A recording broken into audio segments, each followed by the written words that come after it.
1 2 3 start. ആരംഭിച്ചോ.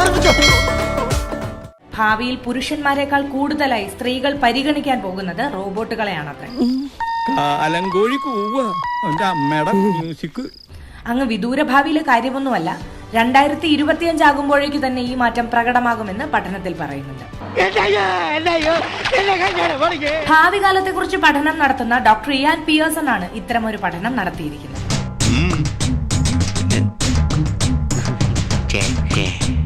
പുരുഷന്മാരെക്കാൾ നല്ല സൗഹൃദം നൽകാനും നന്നായി ഇടപെടാനും തങ്ങളെ തുല്യരായി കണക്കാക്കി പെരുമാറാനും എല്ലാം റോബോട്ടുകളാണ് നല്ലത് എന്ന ചിന്ത സ്ത്രീകളിൽ ഇപ്പോൾ തന്നെ ഉണ്ടായി തുടങ്ങിയിട്ടുണ്ടത്രേ. ഈ ചിന്താഗതി മുന്നോട്ട് പോകുന്തോറും കൂടുതൽ തീവ്രമാകുമെന്നും വൈകാതെ ലൈംഗിക ബന്ധം ഉൾപ്പെടെ എല്ലാത്തിനും സ്ത്രീകൾ പുരുഷന്മാരെ ഉപേക്ഷിച്ച് റോബോട്ടുകളെ സ്വീകരിക്കുമെന്നുമാണ് ഈ പഠനം പറയുന്നത്.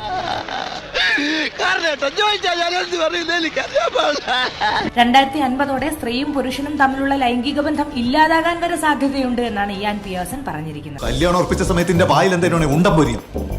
മനുഷ്യർക്ക് റോബോട്ടുകളോട് തോന്നുന്ന ലൈംഗിക ആകർഷണത്തിനെ റോബോഫീലിയ അല്ലെങ്കിൽ റോബോ സെക്ഷുവാലിറ്റി എന്നൊക്കെയാണ് വിളിക്കുന്നത്. എനിക്ക് അപ്പോഴേ തോന്നി. മണ്ഡപവും ബുക്ക് ചെയ്ത് കല്യാണം കത്തുവടിച്ച് നാട്ടുകാർ മൊത്തം വിളിച്ചതിന് ശേഷം തോന്നിയ പറയാ.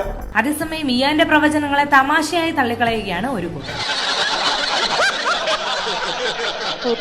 പ്രണയത്തെയും വിവാഹത്തെയും ജീവിതത്തെയും പങ്കാളിയെയും എല്ലാം കുറിച്ചുള്ള ആളുകളുടെ സങ്കല്പങ്ങൾ മാറിക്കൊണ്ടേയിരിക്കുന്ന കാലഘട്ടമാണിത്.